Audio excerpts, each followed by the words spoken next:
Bonjour à tous. Aujourd'hui, nous sommes le vendredi 17 octobre 2025 et notre cher ami, l'ambassadeur Chas Freeman, est avec nous. Bon retour parmi nous, monsieur l'ambassadeur. Heureux d'être avec toi, Nima.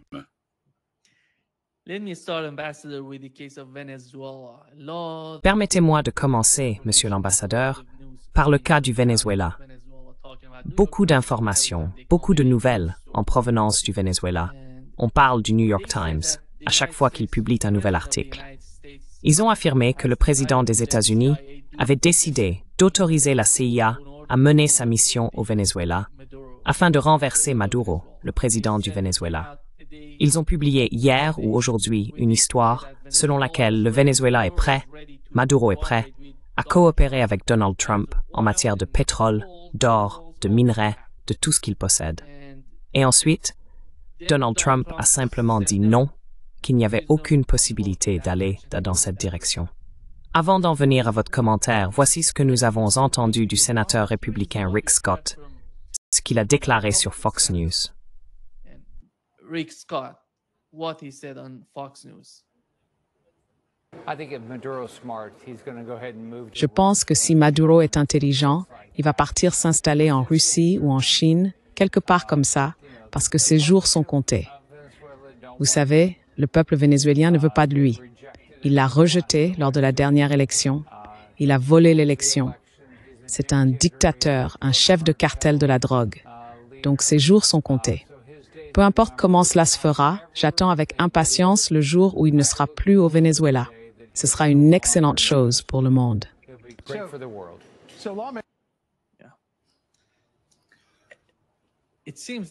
On dirait que tout est prêt à être renversé juste après le prix Nobel de la paix.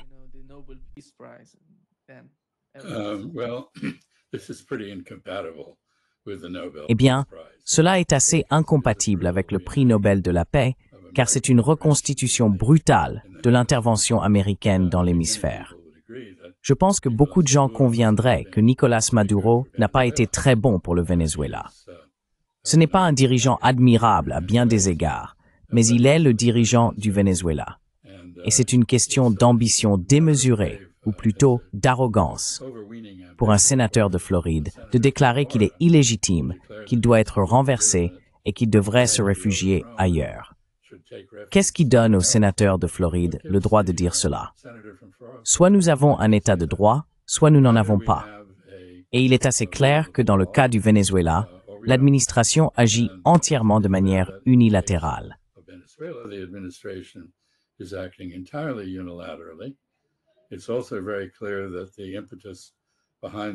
Il est également très clair que l'impulsion derrière tout cela est en grande partie menée par notre secrétaire d'État, Marco Rubio, dont l'un des objectifs a toujours été le renversement du régime Maduro et la fin de ses liens avec Cuba, un objectif qu'il poursuit depuis longtemps. Le Sénat des États-Unis est passé à 2 voix près de déclarer que le président Trump n'avait aucun droit de tuer des personnes en haute mer sans la moindre preuve apparente, uniquement sur la base d'affirmations. Mais la motion a échoué à 2 voix près, ce qui est extraordinaire.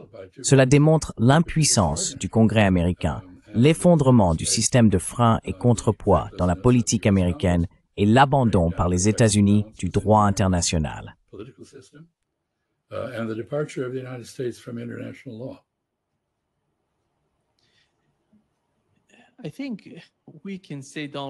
Je pense qu'on peut dire que la politique étrangère de Donald Trump ressemble un peu à celle d'un joueur, parce qu'il essaye de tenter sa chance.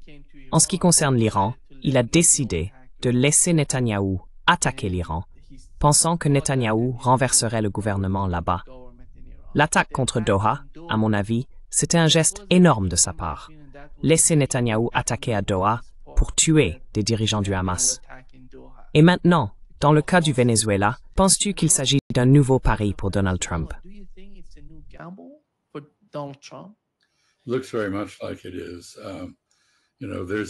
Cela y ressemble beaucoup.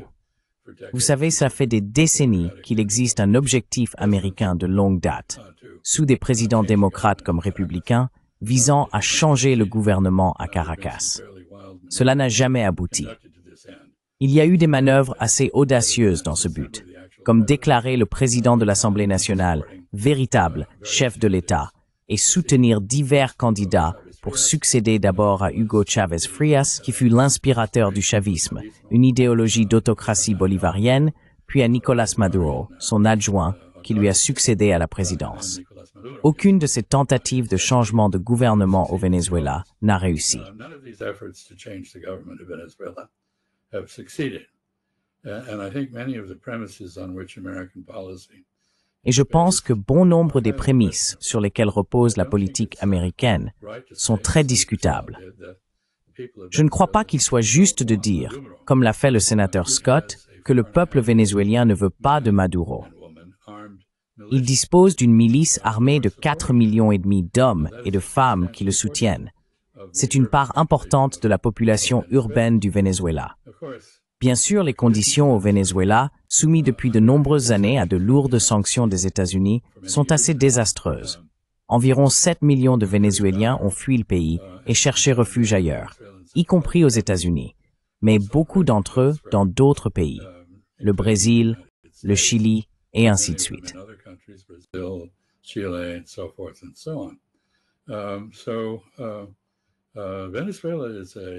Ainsi, le Venezuela traverse une situation très difficile et il est facile de comprendre comment Nicolás Maduro pourrait être disposé à offrir ses ressources naturelles, son pétrole, son or, ses zones d'élevage et ainsi de suite, à des entreprises américaines et donc à Donald Trump et à ses acolytes à la Maison-Blanche qui semblent capables de tirer profit de la politique étrangère américaine partout où ils s'y essaient.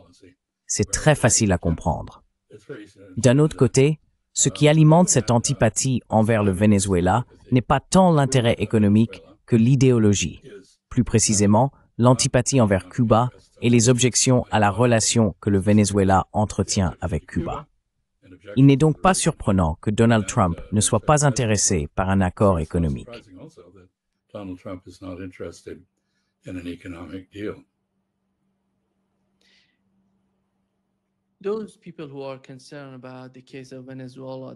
Les personnes qui s'inquiètent du cas du Venezuela évoquent souvent le Vietnam et la guerre du Vietnam, car le Venezuela serait un terrain difficile si elle décidait de passer dans la clandestinité ou de mener une forme d'opération militaire. Voici Ralph McGahey, ancien officier de terrain de la CIA, qui parle du rôle de la CIA. Et voici ce qu'il a dit, car cela se rattache à ma prochaine question. Here is what he said because it's related to my next question, Ambassador. Ce n'est pas une agence de renseignement, c'est une agence d'action clandestine. L'action clandestine consiste à renverser ou à soutenir des gouvernements étrangers. Une autre facette de l'action clandestine est la désinformation. Et à mon avis, le principal public visé par les opérations de désinformation de l'agence, ce sont les citoyens américains. Je crois que toute la guerre du Vietnam nous a été imposée, vendue, et par les cercles de désinfo de l'agence. Et quand je dis nous, je parle du peuple américain.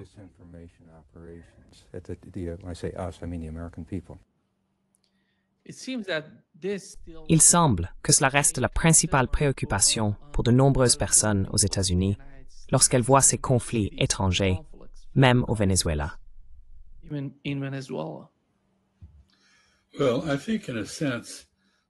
Eh bien, je pense que d'une certaine manière, c'est une réfutation de l'affirmation du sénateur Scott, selon laquelle les Vénézuéliens veulent se débarrasser de Maduro. Nous avons déjà vu ce genre de raisonnement stupide. Lorsque les États-Unis ont envahi l'Irak, certains prédisaient que nous serions accueillis avec des fleurs, des danses et de la joie dans les rues, et ainsi de suite. Ce ne fut pas le cas. L'Irak avait un très mauvais gouvernement sous Saddam Hussein, bien pire que celui de Maduro. Et pourtant, les Irakiens n'ont pas accueilli favorablement une libération ou une invasion étrangère. Ce n'était pas vraiment une libération à leurs yeux.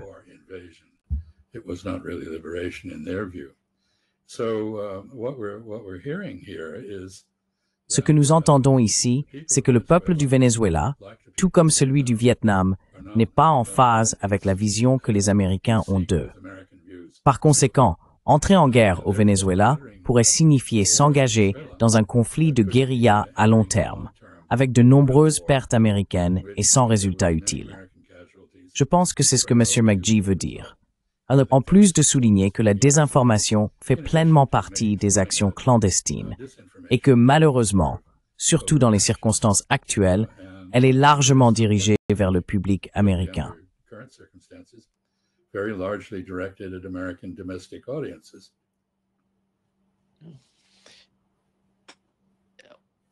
Donald Trump, ambassador, he talked with Donald Trump, monsieur l'ambassadeur, hours ago. il a parlé avec Vladimir Poutine hier et avant-hier. Il envoyait une sorte de message à la Russie, disant « Je vais envoyer des missiles Tomahawk à l'Ukraine et je me prépare à le faire. » Mais finalement, il a eu un appel téléphonique. Il semble que Vladimir Poutine l'ait appelé. Et l'un des principaux sujets de la conversation était les missiles Tomahawk. Il lui a dit « Ne fais pas ça. » À mon avis, la transcription n'est pas encore publiée, mais l'un des principaux objectifs de l'appel était clairement les missiles Tomahawk. Main objectives of the call was the Tomahawk missiles. If the United States decides to send them, that would Si les États-Unis décident de les envoyer, cela changerait radicalement tout ce qui se passe en Ukraine. Today we have Et aujourd'hui, nous avons Zelensky à Washington en train de parler avec Donald Trump. Souvenez-vous, la dernière fois qu'ils ont parlé, nous avons observé une certaine panique chez les Européens. panic in Europe. Il semble que cette fois-ci, cela ne se soit pas produit, car Zelensky est à Washington pour parler avec Donald Trump. Think that Pensez-vous que si Zelensky n'obtient pas ce qu'il veut des États-Unis, what he wants nous verrons à nouveau le même type de panique chez les Européens, same sort les of poussant panic à faire pression sur Washington. come again and put pressure on Washington. Well, I think the Europeans are really playing a Eh bien, very foolish game Je here. pense que les Européens jouent vraiment un jeu très imprudent ici. President Putin called Je suis sûr que si le président Poutine a appelé le président Trump, c'était pour le mettre en garde contre la fourniture de Tomahawks. exactly C'est exactement la situation actuelle. Chaque fois que l'Ukraine lance un drone à longue portée ou toute autre attaque à longue portée contre la Russie, attack on elle le fait avec l'aide du renseignement américain. Elle ne pourrait pas le faire sans cela. couldn't do it Elle ne pourrait pas non plus utiliser les Tomahawks elle-même. without operate. Ils devraient être opérés par des soldats américains. It would have to be Ce serait donc une double escalade. D'abord, une attaque américaine directe contre la Russie impliquant des forces américaines. attack on Iran. Et ensuite, une intensification de la guerre avec une capacité d'attaque à longue portée plus redoutable donnée à l'Ukraine. Formidable long-range attack capability given to Ukraine. I don't think this is going to happen. If Je ne pense pas que cela va se produire. Putin says Je ne sais pas ce que le président Poutine a dit au président Trump, that if mais j'ai toujours pensé que si des Tomahawks étaient introduits en Ukraine, les Russes contre-attaqueraient les capacités de renseignement qui les soutiennent sur place. Ukraine Autrement dit, il y a des Américains en Ukraine qui les soutiennent clandestinement. clandestine, Les Russes savent où ils se trouvent. Ils ne les ont pas encore visés spécifiquement, mais je pense qu'ils le feront. they will. Donc cette escalade, si elle a lieu, est très grave. Is very Ce que les Européens en penseraient, je ne saurais le dire, car ils semblent parfaitement à l'aise avec l'idée d'attaquer la Russie. seem to be Ils semblent supposer qu'ils peuvent le faire en toute impunité. they seem to assume that they can do so with impunity. And yet, if you recall, during the discussion of Et pourtant, si vous vous souvenez, lors de la discussion sur la fourniture du missile Taurus à l'Ukraine par l'Allemagne, les Russes ont été très clairs. Si ce missile était livré, il détruirait l'usine où il est produit en Allemagne. so in other words, they would En d'autres termes, ils attaqueraient l'Allemagne, pas seulement l'Ukraine. enough to persuade Cela a suffi à convaincre les Allemands d'adopter une autre approche. parts to Ukraine. Ils ont expédié des pièces en Ukraine qui ont été assemblées et, comme on pouvait s'y attendre, l'usine d'assemblage a été détruite par les Russes. Je pense donc qu'il s'agit d'une manœuvre très dangereuse. On the part of Ukraine, Elle montre la désespération du côté ukrainien, cherchant par tous les moyens à stopper sa lente défaite. Et le Tomahawk ne changerait rien à cela. Il offrirait simplement aux Russes un argument convaincant pour intensifier leur riposte. a compelling argument for escalating in return. The head of Ukrainian intelligence yesterday said Le chef du renseignement ukrainien a déclaré hier qu'il se préparait à 2 ou 3 années supplémentaires de conflit en Ukraine. Il semble qu'il planifie à long terme. Mais qu'est-ce que cela signifie? 3 années de guerre de plus? Cela voudrait dire que Donald Trump ne sera plus à Washington, et il s'y prépare. Qui va fournir à l'Ukraine les armes dont elle a besoin? Parce qu'hier, Pete Hegseth a parlé avec le secrétaire général de l'OTAN, se vantant de la qualité de ces armes et affirmant qu'elles allaient apporter la paix en Europe, ce qui, bien sûr, n'est pas le cas. Tout le monde le sait. which is not the case. Everybody knows that.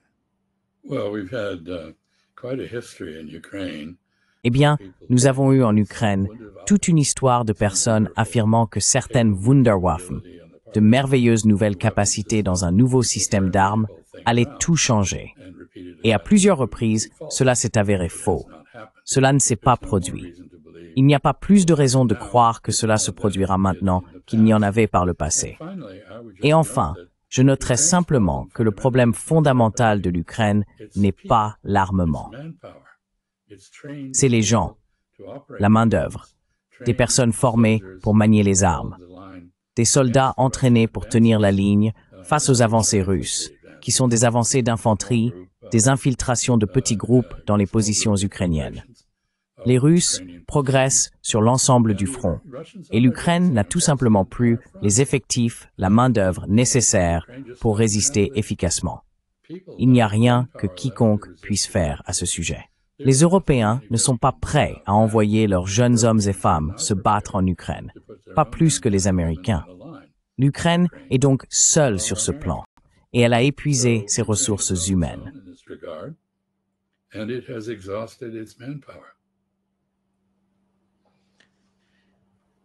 Donald Trump said that India is Charles Kay. Donald Trump a déclaré que l'Inde était prête à cesser d'acheter du pétrole russe, ce que l'Inde a ensuite démenti. Il a également affirmé que l'économie russe s'effondrait et que la Russie avait perdu 1,5 million de soldats, tués, non blessés.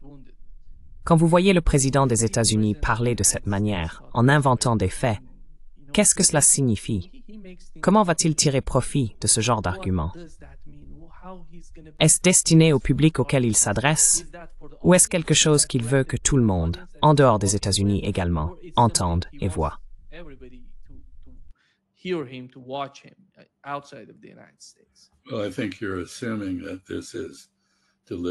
Eh bien, je pense que tu pars du principe qu'il s'agit de mensonges délibérés de sa part. Je ne le crois pas. Je pense qu'il croit ce qu'il dit, ce qui est très inquiétant, car cela suggère tout d'abord que sa seule véritable source d'information est Fox News, qui regorge de déformations et de récits erronés. Et ensuite, cela suggère qu'il a une emprise très fragile sur la réalité. Tu sais, plus tôt, je ne sais pas si tu t'en souviens, Nima, mais il y a quelque temps, un rapport indiquait qu'il aurait eu une conversation avec Vladimir Poutine qui n'a jamais eu lieu. Et maintenant, il aurait eu une conversation avec Narendra Modi qui n'a jamais eu lieu. Il affirme avoir reçu directement de Modi l'assurance que l'Inde allait cesser d'acheter du pétrole russe.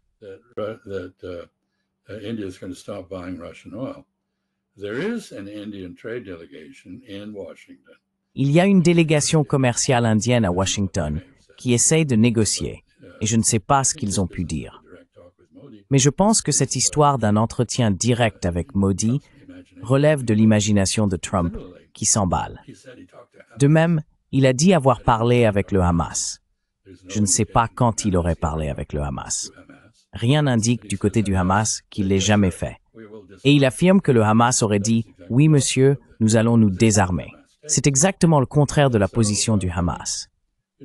Donc je pense, en ce qui concerne la perception de la réalité que le président américain démontre en essayant de diriger le navire de l'État, je ne crois pas qu'il ait une carte.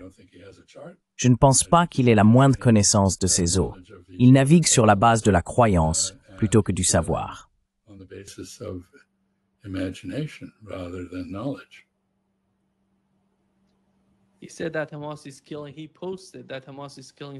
Il a dit que le Hamas tue. Il a publié que le Hamas tue des civils à Gaza et que si ce comportement ne cesse pas, nous irons là-bas pour les désarmer. Que pense le Hamas ou l'administration à Washington lorsqu'il parle de désarmer le Hamas? Parce qu'il ne s'agit pas seulement de désarmer le Hamas. Smotrich a déclaré qu'ils allaient établir des colonies à Gaza, car cela apporterait la sécurité.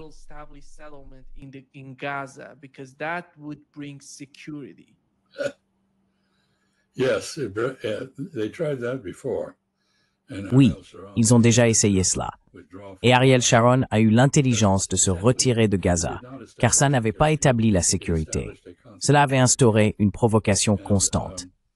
Et permettez-moi de dire ici que l'administration a tenu un double discours. Le président Trump, à bord d'Air Force One, sur le chemin du retour de la région, a déclaré qu'il avait autorisé le Hamas à rétablir l'ordre à Gaza. Eh bien, le Hamas rétablit l'ordre. Les personnes qu'ils ont tuées. Et je n'approuve absolument pas le fait de tuer qui que ce soit sans procédure régulière, n'ont bénéficié d'aucune procédure régulière. Mais ils savent très bien qui ils tuent. Ce sont des bandes qui ont été soutenues par Israël pour deux raisons. Premièrement, attaquer le Hamas, ce qu'elles ont fait, et deuxièmement, détruire l'ordre que le Hamas avait maintenu à Gaza.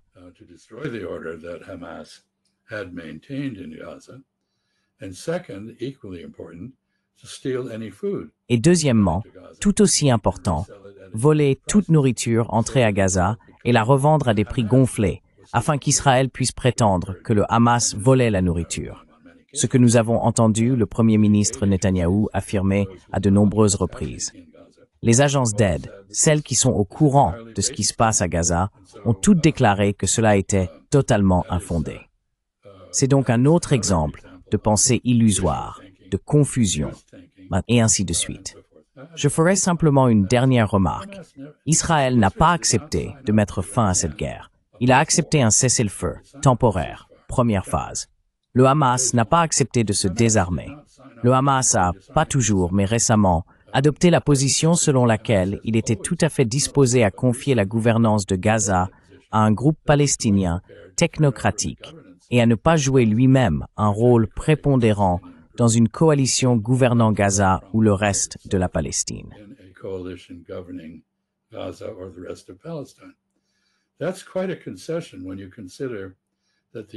C'est une concession assez importante quand on considère que la seule élection que nous ayons vue en Palestine depuis 2006 est celle de 2006, qui a porté le Hamas au pouvoir, et non l'autorité palestinienne ni le Fatah en tant que gouvernement de la Palestine.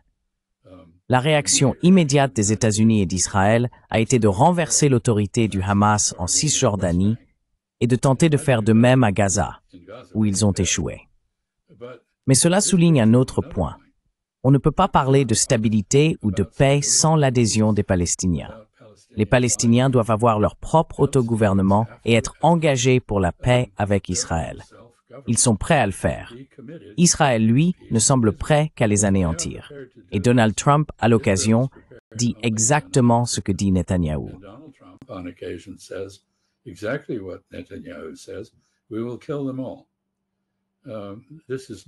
Nous allons tous les tuer. Ce n'est pas un propos très prometteur si l'on cherche à faire avancer la paix. Et je dirais simplement qu'il y a eu un schéma récurrent dans l'administration Trump. Trump s'implique dans un conflit dont il ne comprend qu'à peine les contours, met en place une petite solution partielle, puis déclare le conflit terminé, s'attribue une nouvelle victoire en vue du prix Nobel de la paix et passe au suivant. Il est le seul, à part les courtisans de son cabinet, à croire qu'il a mis fin à des guerres. Il n'a certainement pas mis fin à la guerre à Gaza. Je pense que cet accord est une structure bâtie sur du sable mouvant et qu'il est en grand danger de s'effondrer à tout moment.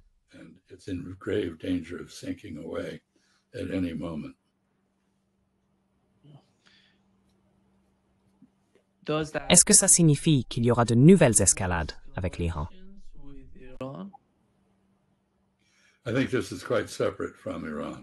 Je pense que cela est assez distinct de l'Iran.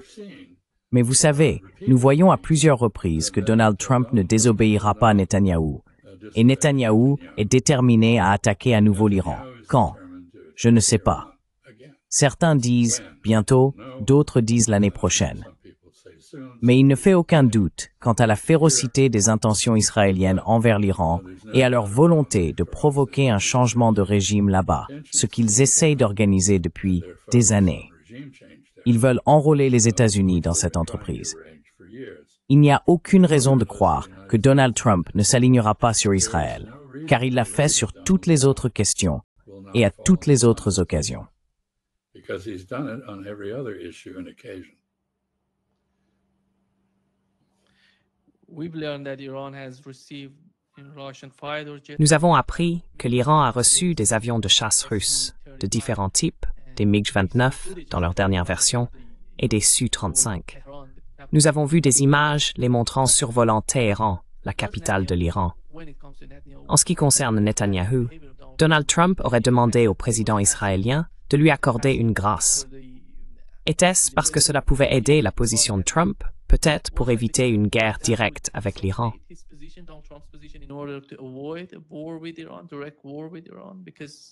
No, I think it was, it didn't have Non, je pense que ça n'avait rien à voir avec l'Iran. Cela concernait Gaza et les tensions au sein du gouvernement de coalition israélien, ainsi que les exigences de sa donatrice, Myriam Adelson, qui se trouvait dans la salle de la Knesset, qui avait pris l'avion Air Force One avec Donald Trump pour se rendre en Israël et qui est politiquement très importante pour lui. Donc je pense que d'un côté, il disait « Écoutez Israël, vous devez affronter la réalité de Gaza, même si vous ne le voulez pas. Mais j'aime Netanyahou et voici ce que je peux faire pour lui. » Eh bien, bien sûr, le président Herzog n'a pas l'autorité de faire ce qu'un président américain peut faire. Et il a aussi la sagesse politique de ne pas se laisser contraindre à le faire, ni même à essayer. Donc je pense que c'est de cela qu'il s'agissait. Ce n'était pas à propos de l'Iran. So I think that's what this was about. It wasn't about Iran.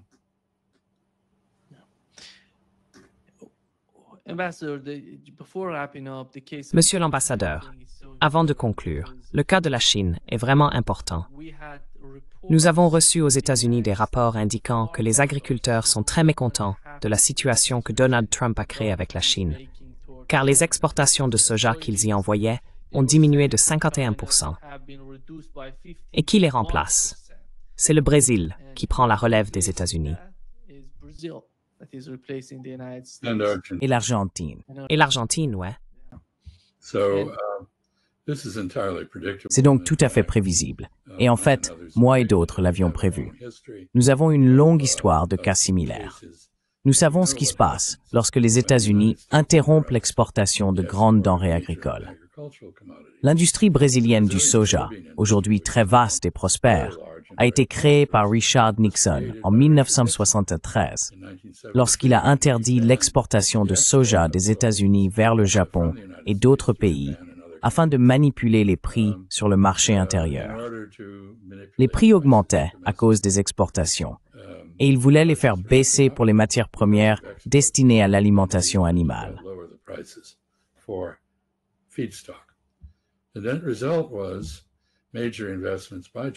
Le résultat final a été d'importants investissements du Japon et de la Chine dans la production de soja en Chine, ainsi qu'au Brésil, avec également des investissements majeurs en Argentine.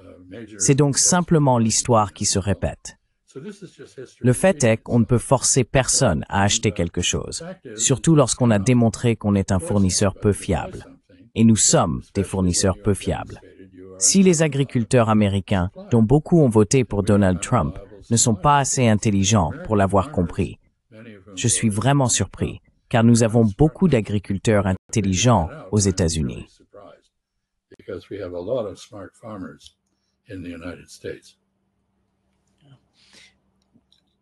Avant de conclure, Monsieur l'ambassadeur, voici ce que Scott Besson a dit à propos de la Chine.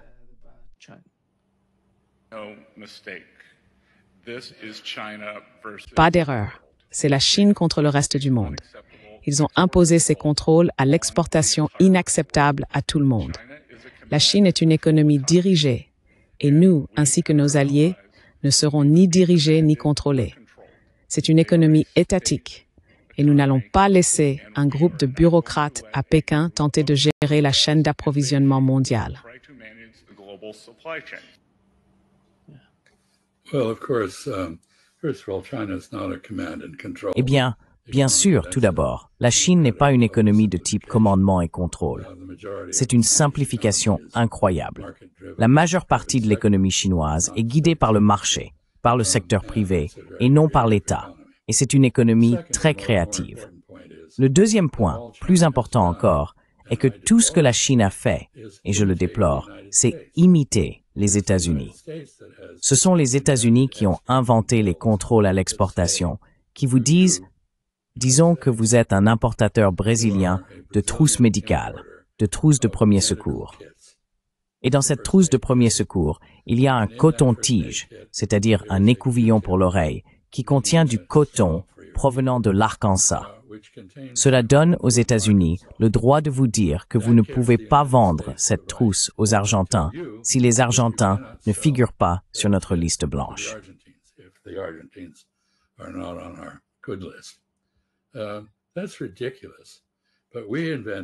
C'est ridicule, mais c'est nous qui avons inventé ce système. Et les Chinois ne font que nous rendre l'appareil en nous appliquant ce que nous leur avons fait. Je pense que les deux pays sont en tort ici. Les États-Unis ont commis une sacrée erreur en inventant ce niveau particulier de contrôle tertiaire des exportations. Et je pense que les Chinois découvriront probablement qu'ils paient eux aussi un lourd tribut en s'aliénant beaucoup de monde, en tentant de contrôler la réexportation de ceci, de cela et d'autres choses par des pays tiers. Mais M. Bezan applique clairement un double standard et fait preuve d'hypocrisie. Je ne pense pas que cela ait la moindre crédibilité auprès de quiconque comprend un tant soit peu comment les contrôles à l'exportation ont fonctionné pour les États-Unis.